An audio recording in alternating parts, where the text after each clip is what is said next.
Hello बच्चों, meet with कनु में आपका स्वागत है। कैसे हो आप सब? पढ़ रहे हो? अच्छे हो? कोई दिक्कत परेशानी तो नहीं? अगर है तो आपको क्या करना है, कमेंट सेक्शन में कमेंट कर कर बताना है और मैं आपकी परेशानी का सॉल्यूशन लेके आऊँगी। आप लोगों के पास नीट के लिए अब सिर्फ कुछ महीने बचे हैं। वो कुछ महीने आपकी लाइफ बदल देंगे। आप जानते हो कि आपका जिस दिन पेपर होगा और जिस दिन रिजल्ट आएगा, दो ये ऐसे दिन होंगे जो आपने मेहनत करी है उसका फल दिखेगा। और जो बहुत पहले से मेहनत कर रहा है वो बहुत ज़्यादा ईगरली वेट करेगा।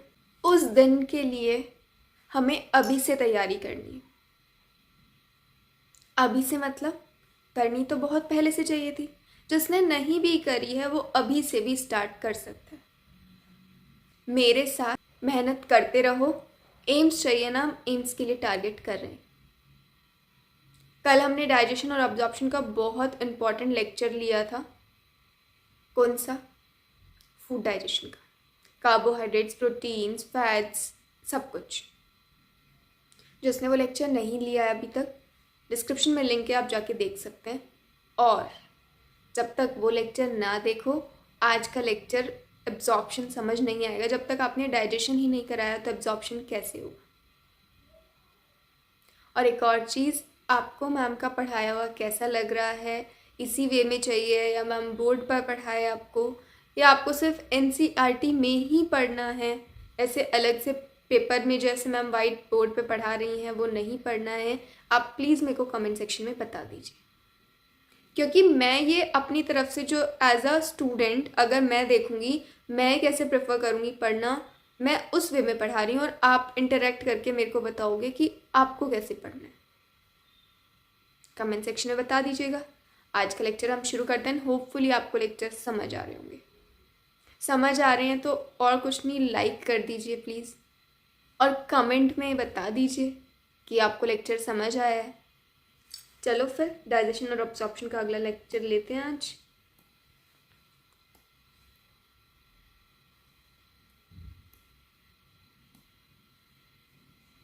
आज हमने कराना है, क्या कराना है, क्या कराना है? हमने क्या क्या ले लिया था? हमने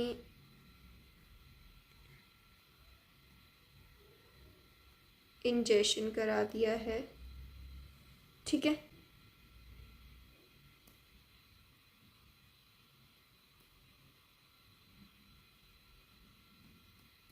डाइजेशन करा दिया।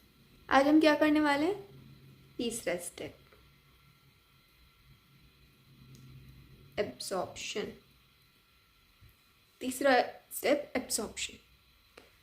एब्जॉर्प्शन मतलब डाइजेस्टिव सिस्टम में खाना सिंपलर सब्सटेंस में टूट गया। अब क्या खाना पूरी ऐसे मतलब इंटेस्टाइन में डाइजेस्ट हुआ है, ठीक है, ड्यूोडेनम में डाइजेस्ट हुआ है ना, तो आपके पार्ट्स को मिलेगा कैसे? खाने की कोई ऐसी नली है पूरे शरीर में ऐसे घूम रही हो? नहीं ना। सोच के देखो, खाना डाइजेस्ट तो हो गया। हमें खाना किस फॉर्म में चाहिए? एनर्जी की फॉर्म में। हमें तो एनर्जी चाहिए ना, हमें थोड़ी ना ऐसे सेल से खाना निकल रहा है, यहाँ से खाना निकल रहा है, यहाँ से, ऐसे थोड़ी ना। हमें एब्जॉर्ब्ड फॉर्म में चाहिए। और एब्जॉर्ब किस में होता है? एब्जॉर्ब होता है वेसल्स में। आपका डाइजेशन जो प्रोसेस है वो पूरा होगा आपका ऑर्गन्स में, और बाकी और पे एनर्जी चाहिए है, जहाँ पे काम कराना है, रिपेयर करानी है, वो कैसे जाता है? आपका ब्लड वेसल्स के थ्रू। ब्लड में खाना एब्जॉर्ब होता है। ब्लड में खाना एब्जॉर्ब होता है, और आपको पता है पूरी बॉडी में ब्लड है, तो जो एब्जॉर्ब खाना होता है ब्लड के साथ वो पूरी बॉडी में घूमता रहता है। पूरी बॉडी में ब्लड के साथ घूमेगा, जहाँ जहाँ ज़रूरत होगी वहाँ वहाँ रिक्वायर्ड क्वांटिटी में दे देगा, ठीक है। एब्जॉर्प्शन मतलब जो ये डाइजेस्टिव सिस्टम का सामान है, किस में दे देना? आपका सर्कुलेटरी सिस्टम में।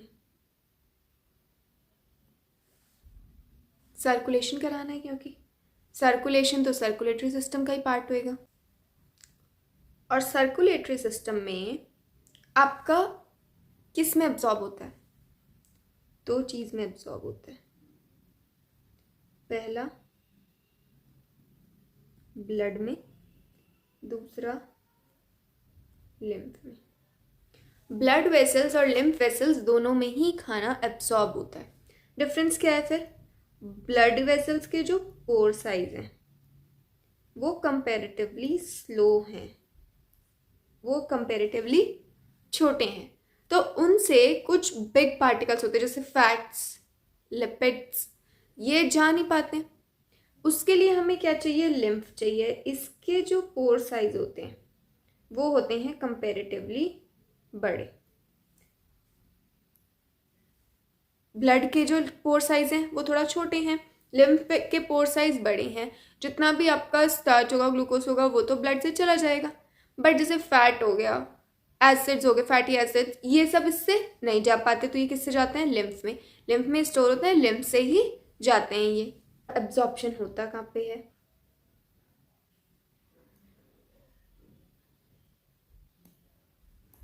ये देखो, ये है आपकी एलिमेंट्री कैनाल, ठीक है।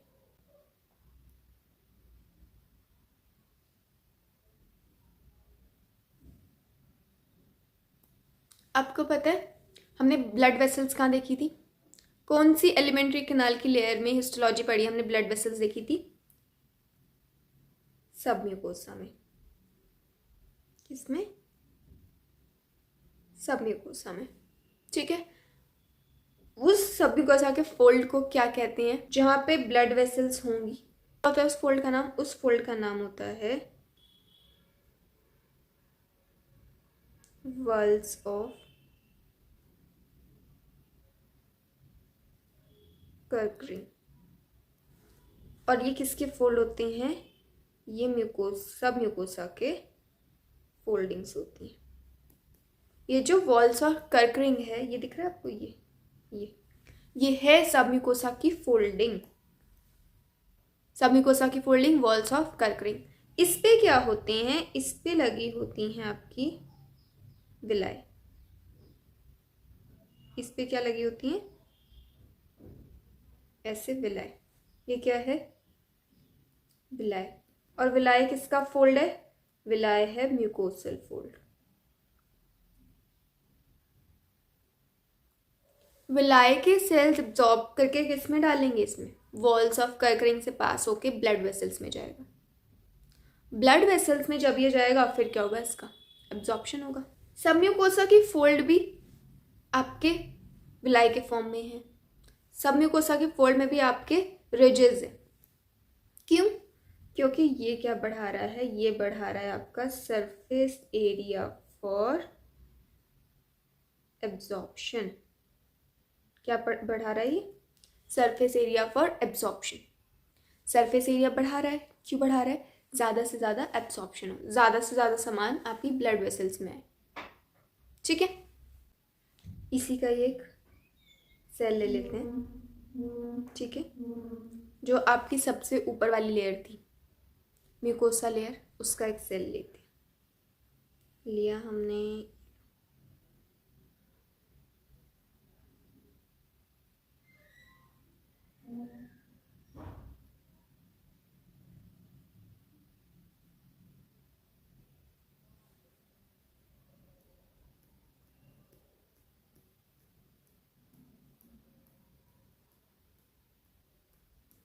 ये क्या है आपका?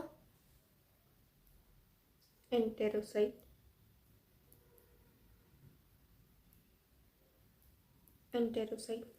एंटेरो एक और जगह हमने पढ़ा है, आपको पता लग जाएगा ये किसका सेल है। वैसे तो आपको पता होना चाहिए, सब हम म्यूकोसा का पढ़ रहे हैं। म्यूकोसा में आपके माइक्रोविलाय विलाय कहाँ पे प्रेजेंट होते हैं, बट फिर भी एंटेरोसाइट से आपको पता चल जाएगा कहाँ का सेल है। एंटेरोकाइनेज इंटेस्टाइनल जूस है, तो ये सेल किसका हुआ? इंटेस्टाइन का। एंटेरो मतलब इंटेस्टाइन से होता है, साइट मतलब सेल्स, इंटेरोसाइट से। इसमें यहाँ पे एक एक पोर्शन में क्या लगा होगा आपका? माइक्रोविलाई। क्या लगी होगी? माइक्रोविलाई। फॉर माइक्रोविलाई, विलाई का काम ज़्यादा एब्जॉर्प्शन करना है, माइक्रोविलाई का भी उससे कम करेगी बट करेगी। माइक्रोविलाई का काम भी क्या है? एब्जॉर्प्शन करना, सरफेस एरिया बढ़ाना। अब इसी में से ही आपकी निकलती हैं कुछ ब्लड वेसल्स। इसमें से क्या निकलती हैं? Blood vessels. और इसी में से ही आपके पास एक और वेसल्स निकलती हैं एब्जॉर्ब कराने के लिए, जिन्हें हम बोलते हैं लेक्टील। या फिर लिम्फ वेसल्स। लेक्टील या फिर लिम्फ वेसल्स। और ये क्या है इसमें? Blood vessels. ब्लड वेसल्स और लिम्फ वेसल्स होती कहाँ हैं? सब म्यूकोसा में। और खुलती कहाँ है? एंटेरोसाइट्स में। एंटेरोसाइट से क्योंकि इन्हें एब्जॉर्प्शन कराना है। ये चीज़ समझ आ रही है? कैसे है ये डायग्राम? जो आपका ब्लड में डाइजेस्ट नहीं हो पाया वो किस में आ गया? लिम्फ में। और जो ब्लड में डाइजेस्ट हुआ वो ब्लड में चला गया, और जो लिम्फ में जाना है वो लिम्फ में चला गया। अब देखते हैं लिम्फ में क्या जाता है, ब्लड में क्या जाता है। हम करा रहे हैं, हम देखेंगे एब्जॉर्प्शन ऑफ कार्बोहाइड्रेट्स। अब कार्बोहाइड्रेट्स सबसे पहले हमने क्या बनाया था? कार्बोहाइड्रेट से बनाया था ग्लूकोज। हमें एब्जॉर्ब क्या कराना है? ग्लूकोज।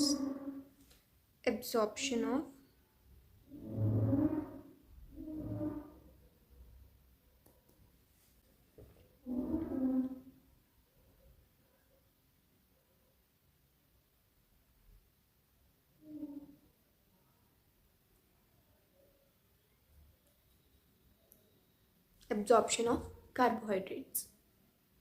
कार्बोहाइड्रेट्स में क्या क्या बना था आपका? कार्बोहाइड्रेट्स में बना था एक तो ग्लूकोज, ठीक है। दूसरा बना था गैलेक्टोज। और क्या बना था? एक और चीज़ बनी थी। क्या बनी थी?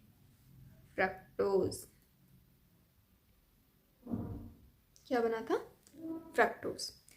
जो आपका ये ग्लूकोज और गैलेक्टोज है, ये ग्लूकोज और गैलेक्टोज एक अलग प्रोसेस से डाइजेस्ट होते हैं और आपका फ्रक्टोज अलग प्रोसेस।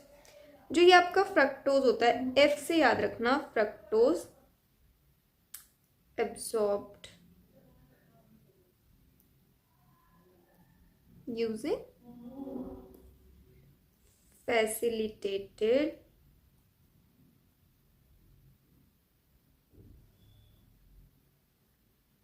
डिफ्यूजन। कैसे होता है ये एब्जॉर्ब फ्रक्टोज? फैसिलिटेटेड डिफ्यूजन की वजह से। फैसिलिटेटेड डिफ्यूजन कराता है और ये एब्जॉर्ब हो जाता है। फैसिलिटेटेड डिफ्यूजन का मतलब है कि इसमें एनर्जी नहीं लगेगी, ठीक है। इसको कराने के लिए कुछ प्रोटीन्स यूज होंगे। क्या यूज होंगे? प्रोटीन्स। एनर्जी का यूज नहीं होगा, प्रोटीन्स का यूज होगा, वो भी उसको अंदर ले जाने के लिए। जो आपका ग्लूकोज और गैलेक्टोज होते हैं, ग्लूकोज और गैलेक्टोज आपका इनिशियली तो डिफ्यूजन कराते हैं। इनिशियली क्या कराते हैं? डिफ्यूजन। लेकिन बाद में, but further requires energy and sodium ion. इसको क्या चाहिए? एनर्जी और सोडियम आयन बाद में। पहले ये डिफ्यूजन से हो जाती है, सिंपल डिफ्यूजन से हो जाएगा, उसके बाद इसको Na और एनर्जी चाहिए। देखते हैं कैसे। देखो,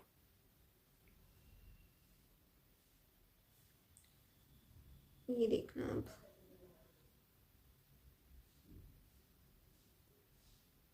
ये है एक आपका सेल, ठीक है।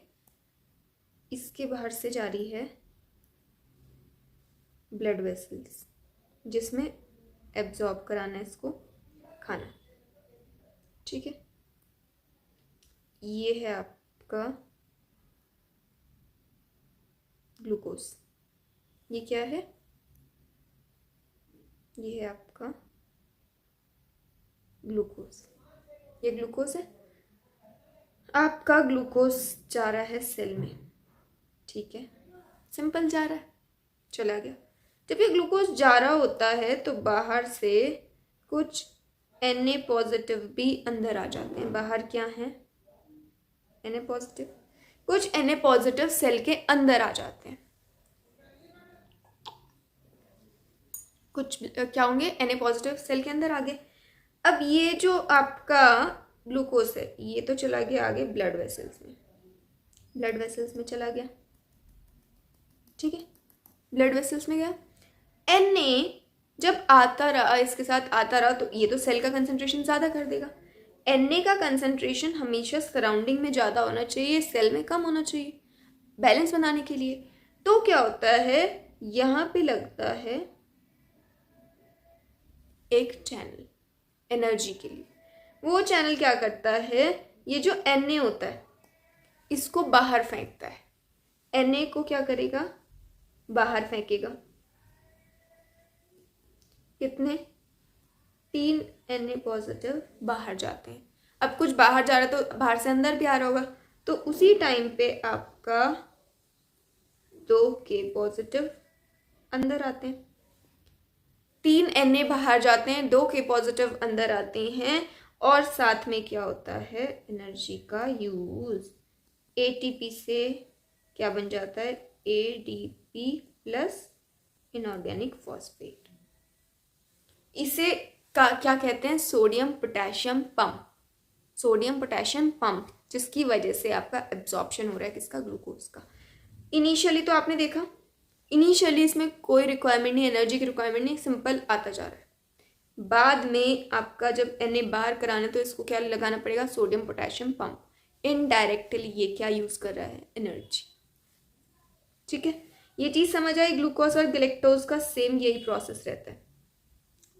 ये आपकी ब्लड वेसल्स, सेम आपका यही प्रोसीजर ग्लूकोज और गैलेक्टोज का रहता है। ये चीज आपको समझ आई? ये कैसा ट्रांसपोर्ट होता है? ये होता है आपका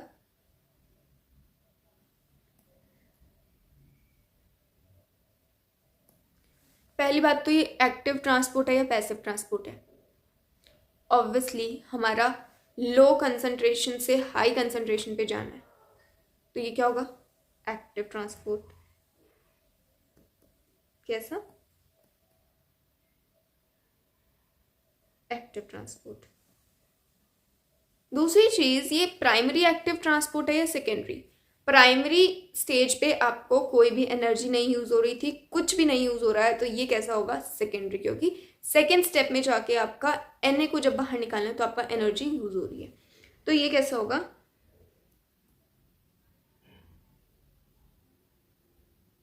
secondary active transport. Secondary active transport से क्या क्या ट्रांसपोर्ट होते हैं आपके? ग्लूकोज, गैलेक्टोज, अमीनो एसिड्स, ये क्या होते हैं आपके? सारे किससे ट्रांसपोर्ट होते हैं?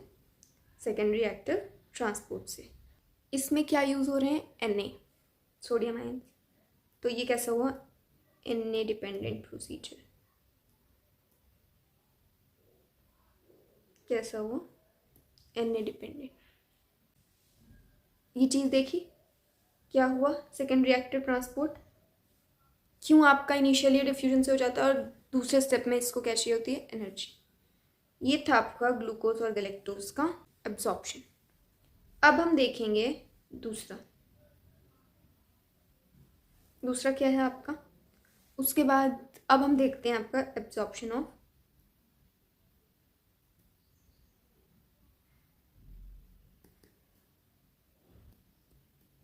फैटी एसिड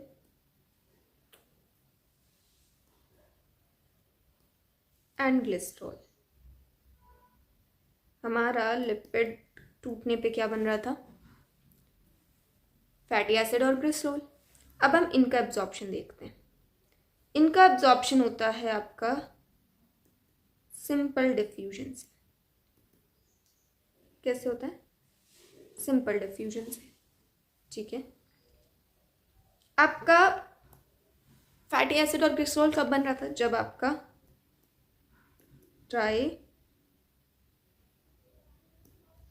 ट्राइग्लिसराइड टूट रहा था फैटी एसिड और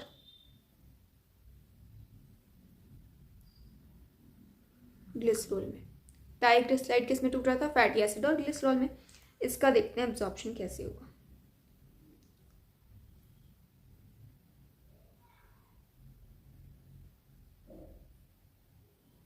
ये हैं आपके सेल्स,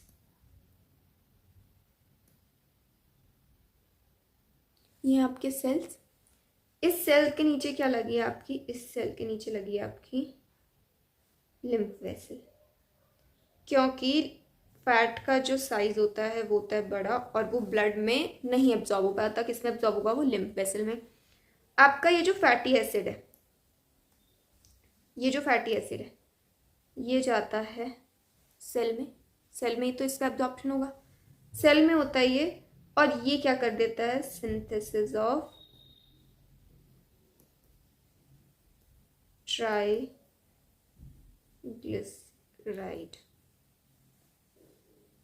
सिंथेसिस ऑफ ट्राइग्लिसराइड।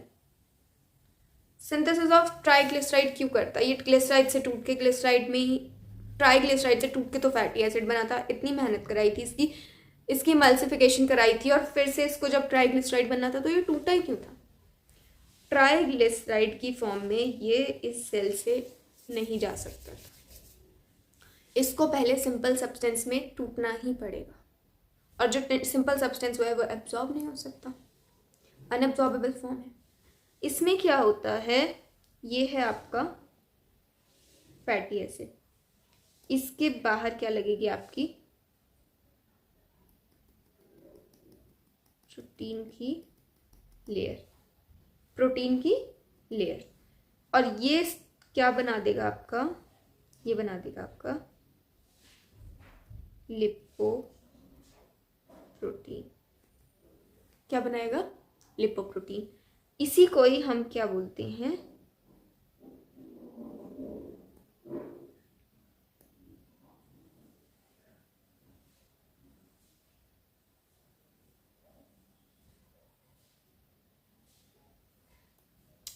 इस पे क्या लगे होंगे? कुछ प्रोटीन, और ये स्ट्रक्चर क्या बन जाएगा आपका? लिपोप्रोटीन, जो कि आपका एमल्सिफिकेशन हमने करवाया था, हमने बाइल सॉल्ट्स लगाए थे। इसमें क्या है? प्रोटीन्स हैं, और ये बन जाएंगे आपके काइलोमाइक्रोन। क्या बनेगा? काइलोमाइक्रोन। ये स्ट्रक्चर, ये जो लिपिड प्रोटीन है, ये लिपोप्रोटीन जाएगा लिम्फ वेसल में। ये लिपोप्रोटीन लिम्फ वेसल में जाके आपका आगे पूरी बॉडी में जाएगा। फैटी एसिड, खाली फैटी एसिड्स आपके एब्जॉर्ब नहीं होते, प्रोटीन लेयर लग के वो बनाते हैं काइलोमाइक्रोन, लिपोप्रोटीन, वो जाके आगे लिम्फ वेसल में एब्जॉर्ब होते हैं। ये होता है आपका absorption of fatty acid and glycerol. Fatty acid आपका सिंपल डिफ्यूजन से हो रहा है, लेयर बाय लेयर, कोई एनर्जी की रिक्वायरमेंट नहीं है। डिफ्यूजन है, और आपका क्या बन रहा है? जो ट्राइग्लिसराइड है वो अंदर फॉर्म हो रहे हैं। मल्टीप्लिकेशन दोबारा होगी, उस पर क्या लग जाएंगे? आपके प्रोटीन की लेयर, लिपोप्रोटीन। ये देखो,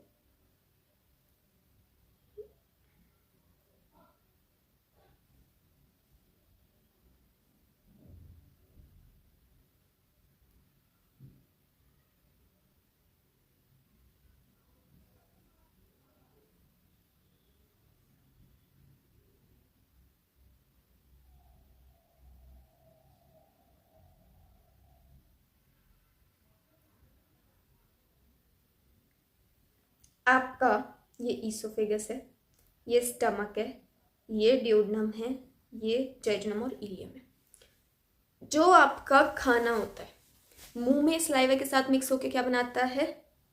बोलस। ठीक है। स्टमक में जब उसके साथ एसिड मिल जाते हैं तो वो बनाता है काइम। और आपका जो फुल्ली डाइजेशन होता है वो कहाँ हो जाता है? ड्यूोडेनम में। क्या हो जाता है? ड्यूोडेनम में। ड्यूोडेनम से आगे क्या लगता है आपका? जेजुनम और इलियम। यहाँ पे जब खाना आता है, यहाँ पे जेजुनम और इलियम में ये बन जाता है काइल। क्या बन जाता है? काइल। किस टाइम पे? फैट डाइजेशन जब इसको कराना है, क्योंकि इस पे एक लेयर लग चुकी है। ठीक है, लेयर लग चुकी है जो कि क्या अपीयरेंस देती है इसको? Milky appearance. तो खाना जब डाइजेशन के लिए, एब्जॉर्प्शन के लिए जा रहा है तो वो क्या क्या बनता है? बोलस, काइम और काइल। सब कुछ फूड के ही नाम है। मुंह में कुछ और है, पेट में कुछ और है और इंटेस्टाइन में कुछ और है। ये माउथ में है, ये स्टमक में है और ये इसमें स्मॉल इंटेस्टाइन। ये चीज़ समझ आई आपका? देखते हैं माउथ में क्या क्या एब्जॉर्ब होता है। माउथ में आपका जितने भी टेस्ट बर्ड्स हैं वो टेस्ट एब्जॉर्ब करते हैं। ठीक है, आपका यहाँ पे नीचे वाली साइड यहाँ पे कुछ एब्जॉर्प्शन होगा, लेकिन सिर्फ आपका थोड़ा बहुत, कुछ परसेंटेज में। ठीक है, आपका माउथ में लिटिल एब्जॉर्प्शन। और जो हार्ट के पेशेंट्स होते हैं, हार्ट में जब दिक्कत होती है तो आपकी दवाई मुंह में रखो और सीधा हार्ट तक पहुंच जाएगी। कैसे? यहाँ पे होती है कुछ ब्लड वेसल्स, आपने देखा होगा, ऊपर उठाते हो, बहुत भारी करते हो, वो तो आप हो ही उत्पाती। ऊपर उठाते हो, नीचे बहुत सारी ब्लड वेसल्स दिखती हैं, ये यहाँ से भी एब्जॉर्ब कराती है। एब्जॉर्प्शन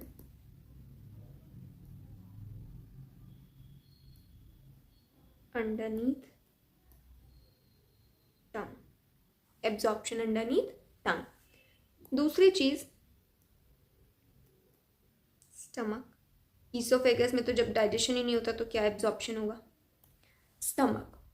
स्टमक में याद रखना एब्जॉर्प्शन होता है ऑफ वाटर। सबसे पहली चीज पानी का एब्जॉर्प्शन होगा। ठीक है, इसके बाद कुछ सिंपल शुगर और मदिरा। वो मैम को तो स्पेलिंग भी नहीं आ रही। एल्कोहल। PYQ, ये प्रीवियस ईयर क्वेश्चन है। एल्कोहल आपका कहाँ एब्जॉर्ब होता है? कहाँ एब्जॉर्ब होता है आपका? स्टमक में। एल्कोहल एब्जॉर्प्शन कहाँ होती है आपकी? स्टमक में। तो स्टमक में क्या क्या एब्जॉर्ब हुआ? वाटर, सिंपल शुगर और एल्कोहल। स्टमक के बाद खाना कहाँ गया आपका? आपका खाना गया स्मॉल इंटेस्टाइन में।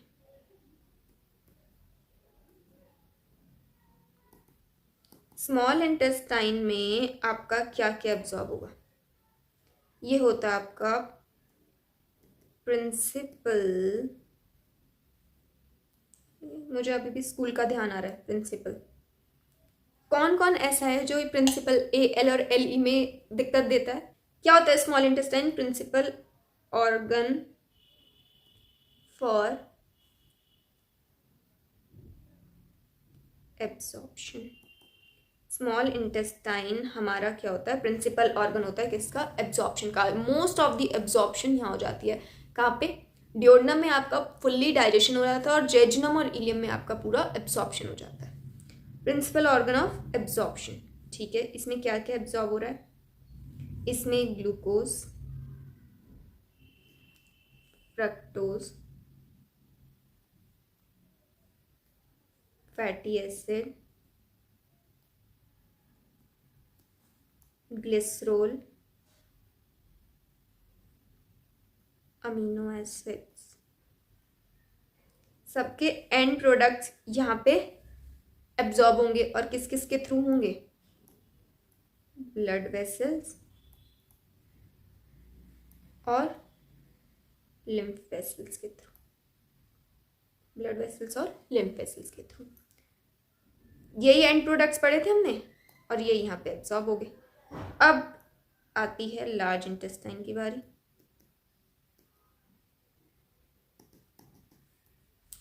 लार्ज इंटेस्टाइन में क्या एब्जॉर्ब होगा? जितना भी वाटर कंटेंट होगा, जितना भी आपका जो अनडाइजेस्टेड फूड है वो गया है आगे। लार्ज इंटेस्टाइन में क्या जा रहा है? Undigested food. अनडाइजेस्टेड फूड में से भी सारा पानी निकाल लेना, क्योंकि बॉडी को चाहिए पानी और पानी बॉडी से बाहर नहीं जाना चाहिए। वाटर कंटेंट आपने देखा होगा शुरू से आखिरी तक एब्जॉर्ब हो रहा है। क्यों? क्योंकि वाटर हमारी basic necessity. Water content absorb होगा, कुछ मिनरल्स और ड्रग्स। कुछ मिनरल्स, ड्रग्स और वाटर का एब्जॉर्प्शन किस में होगा? लार्ज इंटेस्टाइन में। ये आपने देख लिया एब्जॉर्प्शन, ठीक है। किस किस का कहाँ कहाँ पे एब्जॉर्प्शन हो रहा है। हमने इंजेशन देख लिया, डाइजेशन देख लिया,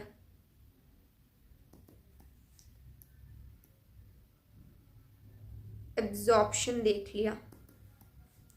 अब हम क्या देखेंगे? चौथा स्टेप क्या था? जिसको याद नहीं है याद करो। एसिमिलेशन। एसिमिलेशन। अब एब्जॉर्ब्ड हो तो गए प्रोडक्ट्स, उसका यूटिलाइजेशन भी करना है, उसको यूज भी करना है।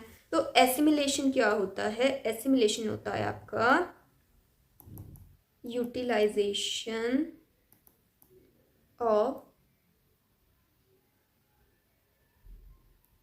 absorbed, utilization of absorbed products for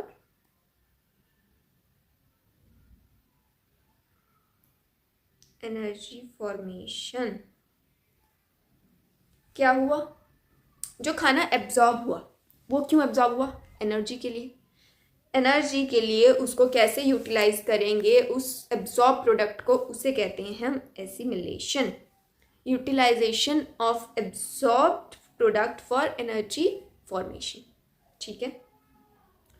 जो ये एनर्जी फॉर्मेशन होती है ना, अगर हमारी बॉडी में जो हो रही है उसकी वैल्यू कुछ अलग आती है जो हम खाते हैं, और अगर हम बॉम कैलोरीमीटर में आपकी फिजिकल कंडीशंस में उसको वही चीज़ को तोड़ें तो उससे हमें एनर्जी कुछ अलग मिलती है।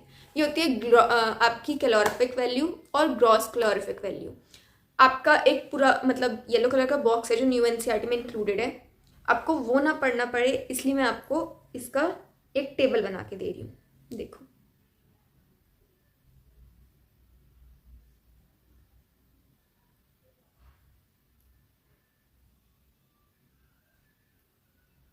ये देखो, इसमें जो आपकी बॉम कैलोरिफिक वैल्यू होगी उसको हम कहेंगे ग्रॉस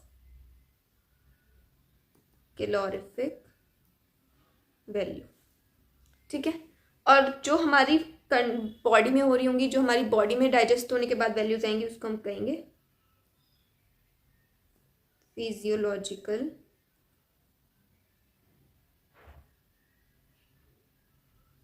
कैलोरिफिक वैल्यू, ठीक है। किस किस की? कार्बोहाइड्रेट्स हमने एब्जॉर्ब कराया, प्रोटीन हमने एब्जॉर्ब कराया और फैट हमने एब्जॉर्ब कराया। जो आपकी कार्बोहाइड्रेट की ग्रॉस कैलोरिफिक वैल्यू है 4.6 किलो कैलोरी पर ग्राम, और इसकी क्या होगी? 4 किलो कैलोरी पर ग्राम। प्रोटीन की आपकी ग्रॉस कैलोरिफिक वैल्यू क्या रहेगी? आपकी 5.65 किलो कैलोरी पर ग्राम, और इसकी फिर से क्या रहेगी? 4 किलो कैलोरी पर ग्राम। फैट की क्या रहेगी? 9.45 किलो कैलोरी पर ग्राम, और फिजियोलॉजिकल कंडीशन में 9.1 किलो कैलोरी पर ग्राम। ज़्यादा डिफरेंस नहीं है, लेकिन है। इतने से ही बहुत डिफरेंस आ जाता है। कितना कितना लेना होता है हमें, ग्राम्स में तो लेना होता है हमें प्रोटीन। जितना हमें फैट चाहिए तो ग्राम्स में तो लेते हैं। ये आपकी ग्रॉस कैलोरीफिक वैल्यू और फिजियोलॉजिकल, ग्रॉस कैलोरीफिक वैल्यू और फिजियोलॉजिकल कैलोरीफिक वैल्यू, ये आप ऐसी टेबल याद करेंगे। ठीक है, एसिमिलेशन हो गया। अब हमें क्या कराना है, इजेशन। क्या कराना है, लास्ट स्टेप, जो भी अनडाइजेस्टेड फूड है उसको बाहर निकालना है। फीसेस के थ्रू, यूरिन के थ्रू बाहर आएगा वो। इजेशन क्या होगा आपका, रिमूवल ऑफ अनडाइजेस्टेड फूड और अनएब्जॉर्ब्ड, जो एब्जॉर्ब नहीं हुआ, जो डाइजेस्ट नहीं हुआ, उसका रिमूवल। ठीक है, कहाँ जाता है ये, सबसे पहले जाता है लार्ज इंटेस्टाइन में, लार्ज इंटेस्टाइन में। ठीक है, लार्ज इंटेस्टाइन में क्या होता है आपका, अभी हमने पढ़ा H2O और आयंस का रीएब्सॉर्प्शन, H2O और आयंस का रीएब्सॉर्प्शन। ये जो आपका वेस्ट है लार्ज इंटेस्टाइन से, लास्ट पार्ट क्या होता है, रेक्टम। कहाँ जाता है, waste enter into rectum. Waste कहाँ चला गया आपका, रेक्टम में। रेक्टम में जाती, रेक्टम क्या होगा, स्ट्रेच होगा।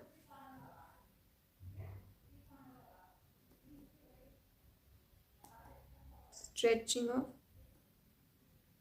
रेक्टम ऑन एंट्रिंग ऑफ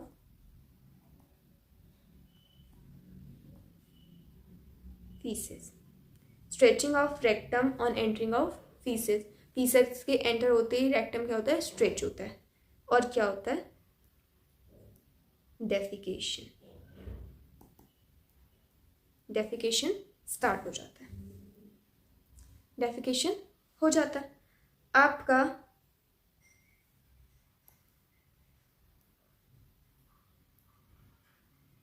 ये है आपका एनएस। ठीक है, एनएस के पास होते हैं दो स्फिंक्टर। कैसे, दो स्फिंक्टर्स होते हैं। एक आपका होता है इंटरनल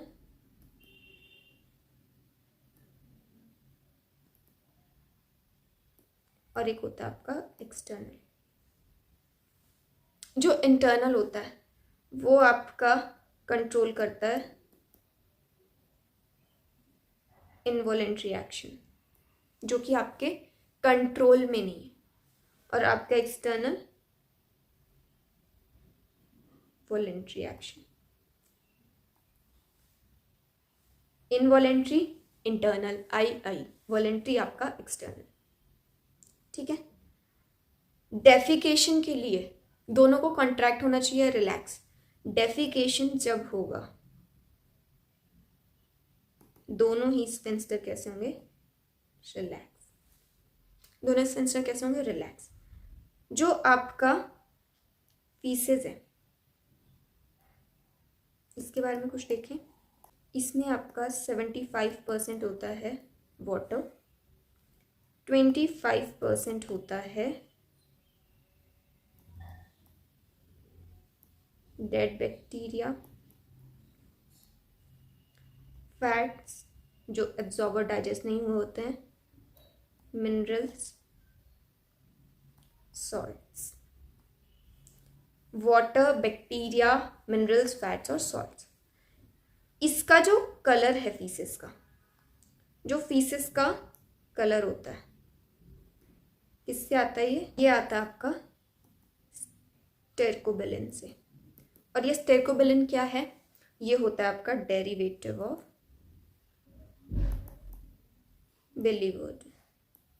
बिलीरुबिन। बाइल पिगमेंट है, ये उसका डेरिवेटिव है। स्टेरकोबिलिन क्या देता है, ये कलर देता है। कलर तो देख लिया, अब देखते हैं स्मेल। स्मेल किससे आती है, स्मेल आती है एक अमीनो एसिड से, और उस अमीनो एसिड का नाम क्या है, ट्रिप्टोफैन। और स्मेल कैसी होती है इसकी?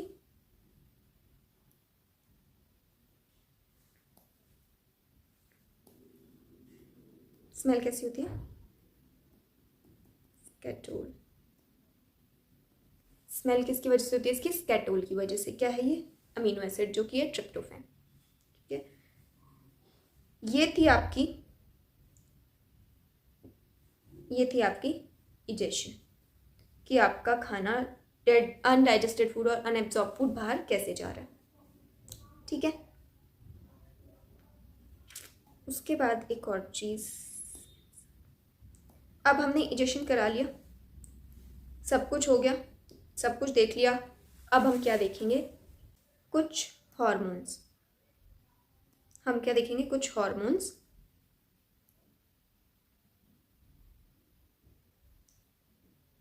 जो कि किस में हेल्प करा रहे हैं? आपके डाइजेशन में।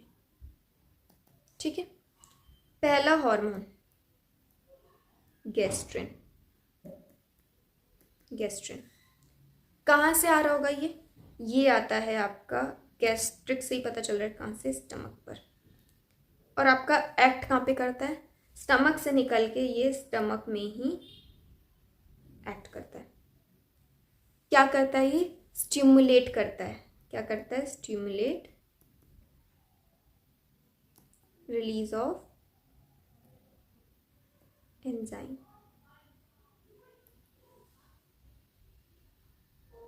Stimulate release of enzyme. दूसरा हार्मोन है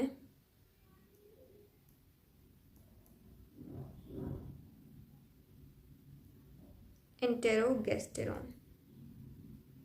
एंटेरोगेस्टेरॉन, जिसको हम GIP भी बोलते हैं, gastric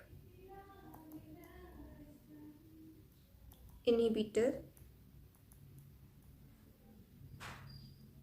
peptide. Gastric inhibitor peptide, ये स्टिमुलेट कर रहा है, बढ़ाता रहेगा सिक्रीशन को। इसको क्या करना होगा? इनहिबिट, क्योंकि अगर बढ़ता ही रहा, कोई कम करने वाला ही नहीं होगा तो बनता ही जाएगा। ये क्या करता है? इनहिबिट करता है। कहाँ से निकलता है ये निकलता है आपका ड्यूडेनम से। और एक्ट कहाँ पे करना होगा इसको? स्टमक पर। कहाँ पर? स्टमक पर। ठीक है, ये क्या करेगा? Inhibits gastric secretion. ठीक है, तीसरा हार्मोन सिक्रेटिन। सिक्रेटिन कहाँ पे रिलीज होगा? ये कहाँ से बनता है? ये ड्यूडेनम। ड्यूडेनम से बनेगा। और यूज भी कहाँ होगा? ये इंटेस्टाइन में। ठीक है, ये रिलीज कराएगा आपके इंटेस्टाइनल जूसेस। ठीक है, आपका फोर्थ हार्मोन है कोलेसिस्टोकाइनिन। कोलेसिस्टोकाइनिन या पेनक्रियोजाइमिन। Cholecystokinin पेनक्रियोजाइमिन, CCKPZ। आपको दिख रहा है ये स्मॉल इंटेस्टाइन से रिलीज होगा और एक्ट कहाँ करेगा? आपके कोलेडोकस। कहाँ देखा था हमने? आपका स्मॉल इंटेस्टाइन और पेनक्रियाज पर एक्ट करेगा। स्मॉल इंटेस्टाइन और पेनक्रियाज पर एक्ट करेगा इनके जूसेस निकालने के लिए। ठीक है, अगला आता है फिफ्थ हार्मोन डियोक्राइनिन। डियोक्राइनिन कहाँ से सिक्रीट होता है? ये होता है ड्यूडेनम से। ठीक है, आप क्या क्या कराता है? ये कराता है ब्रूनर्स ग्लैंड। ब्रूनर्स ग्लैंड का जो सिक्रीशन होगा उसको रिलीज कराएगा। ठीक है, फिर आते हैं आपके पास एंटेरोकाइनिन। ये सारी लर्न करने वाली चीज़ें, ये आपके एनसीईआरटी में नहीं है, इसलिए आपको लिखवा रही हूँ। सब कुछ लर्न करना है। आप हैंड नोट्स लिखेंगे, जब नोट्स बना रहे होंगे तो इसको ऐसे ही बनाना है। एंटेरोकाइनिन कहाँ से रिलीज होता है? ये स्मॉल इंटेस्टाइन से। क्या कराता है? Stimulates release of crypts of Lieberkuhn. Stimulates release of crypts of Lieberkuhn. 7th आपका हार्मोन जो रिलीज होता है वो होता है आपका VIP, मतलब vaso active intestinal peptide. Vaso active intestinal peptide. Intestinal मतलब स्मॉल इंटेस्टाइन में सिक्रीट हो रहा होगा, और आखिरी विली काइनन, स्मॉल इंटेस्टाइन। ठीक है, ये थे आपके कुछ हॉर्मोन्स जो आपको याद रखने डाइजेशन में हेल्प करते हैं। ठीक है, देखते हैं अब एनसीईआरटी क्या कहती है।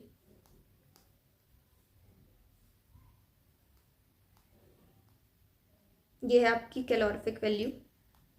ठीक है, absorption is the process by which the end product of digestion pass through the intestinal mucosa into the blood or lymph. It is carried out by passive, active and facilitated transport mechanism. Small amount of monosaccharide like glucose, amino acid and some electrolyte like chloride ion are generally absorbed by simple diffusion. The passage of these substances into the blood depends upon the concentration gradient. However, some substances like glucose, amino acid are absorbed with the help of carrier protein. This mechanism is called facilitated transport.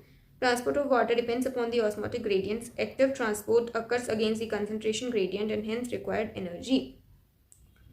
Various minerals like amino acid, monosaccharide like glucose, electrolytes like Na positive are absorbed into the blood by this mechanism, और इस mechanism को इन्होंने बताया नहीं. Fatty acid and glycerol being insoluble cannot be absorbed into blood.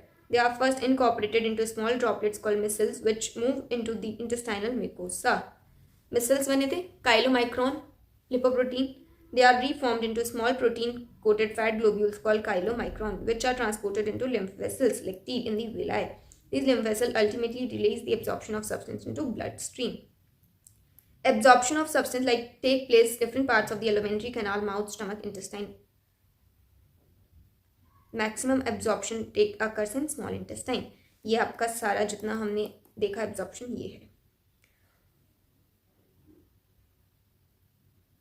The absorbed substance finally reach the tissue which utilize them for their activity. This process is called assimilation. The digestive waste solidify into coherent forces in the rectum, initiate a neural reflex causing an urge and desire for its removal. The ejection of feces to the outside body through the anal opening is a voluntary process and carried out by mass peristaltic movement. अब आते हैं disorder. Disorder आपका inflammation of intestinal tract is the most common ailment due to bacterial or viral infection. The infection are also caused by the parasite of intestine like tapeworm, roundworm, threadworm, hookworm, pinworm. Jaundice मतलब पीलिया. इसमें क्या होते हैं? Liver pile pigments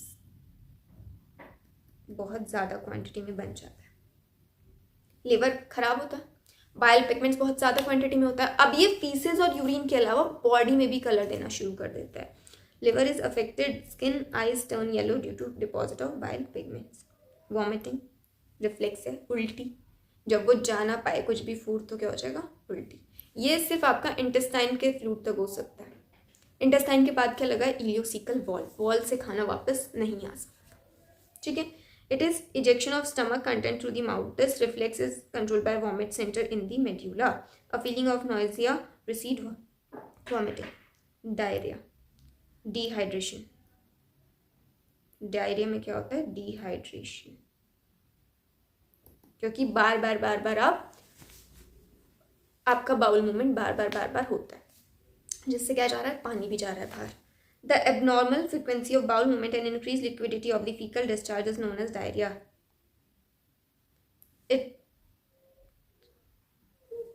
It reduces the absorption of food. Constipation. The feces are retained within the colon as the bowel movement occur irregularly. Indigestion. The food is not properly digested, leading to a feeling of fullness. The cause of indigestion are inadequate enzyme secretion, anxiety, food poisoning, overeating, spicy food. Ingestion किसकी वजह से होता है? Over eating, spicy food की वजह से, किसी भी चीज़ से आपका क्या होगा? इंजेशन.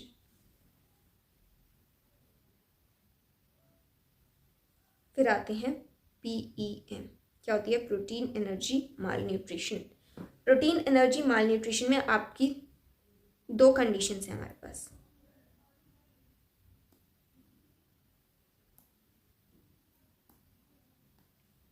कौन कौन सी दो कंडीशंस हैं? एक है आपकी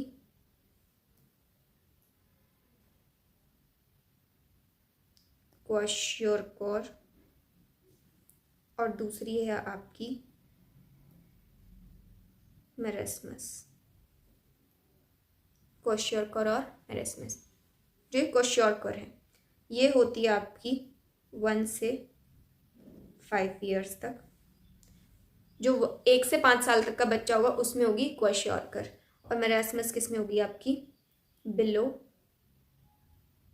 1 ईयर वाले बच्चे में, जो 1 साल से छोटा बच्चा होगा. आपका जो क्वाशियोरकोर है इसमें किसकी? सिर्फ प्रोटीन की डेफिशिएंसी होगी. इसमें किसकी? सिर्फ प्रोटीन की डेफिशिएंसी होगी. और आपका मेरेस्मस में प्रोटीन एंड कैलोरी